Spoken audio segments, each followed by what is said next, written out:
Let's take a journey to the east coast of India to the city of Puri. It's home to one of Hinduism's most sacred places, the Jagannath Temple. But, this isn't just any temple. There's a deep mystery right at its heart, a visual puzzle that's captivated people for centuries.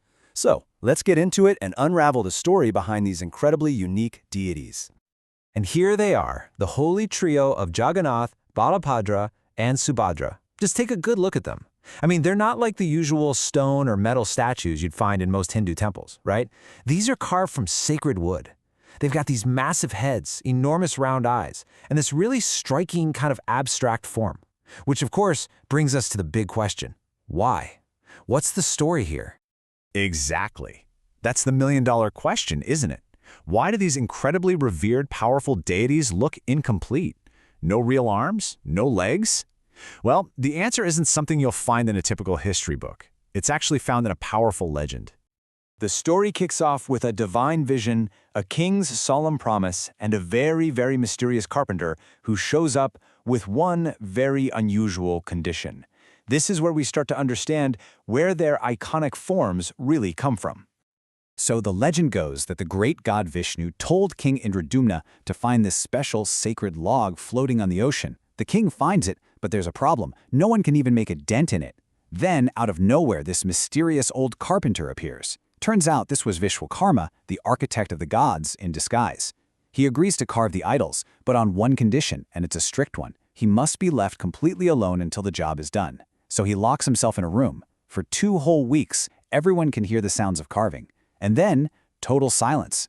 The queen starts to panic. She's worried something terrible has happened. She convinces the king to open the door, and the moment they do, poof, the carpenter vanishes, leaving behind these 3 powerful but forever unfinished idols. You can imagine the king was just heartbroken. But then, a voice from the heavens commanded him to install the idols in the temple exactly as they were. This was a clear sign. Their power wasn't about physical perfection, it was about their divine spirit. Now, here's where it gets really interesting. That legend, it's just one layer of the story. The history of Jagannath worship is way more complex and points to this amazing fusion of cultures. Let's dig into how all these different beliefs came together.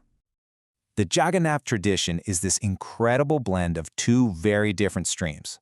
On one hand, you have the mainstream Hindu traditions, the Puranas, which connect Jagannath directly to Vishnu.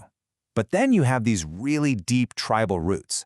Scholars believe that Jagannath actually evolved from a deity called Nila Madhava, who was worshipped by the local Servar tribe. The whole idea of using wood for the idols, that links right back to their tradition of worshipping wooden poles. And get this, some of the most important priests in the temple today, the deities, are actually descendants of these original tribes. It's a living connection to the ancient past.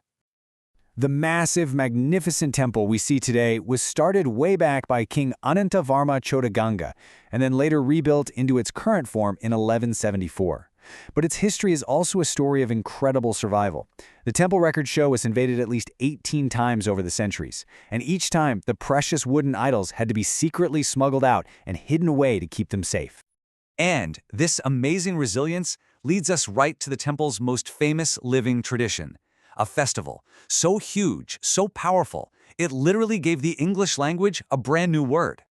To get a sense of just how massive this festival is, just look at this number, 45 feet. That is the height of Lord Jagannath's personal chariot. Think about that. It's like a 4-story building on wheels, and they build a new one from scratch every single year.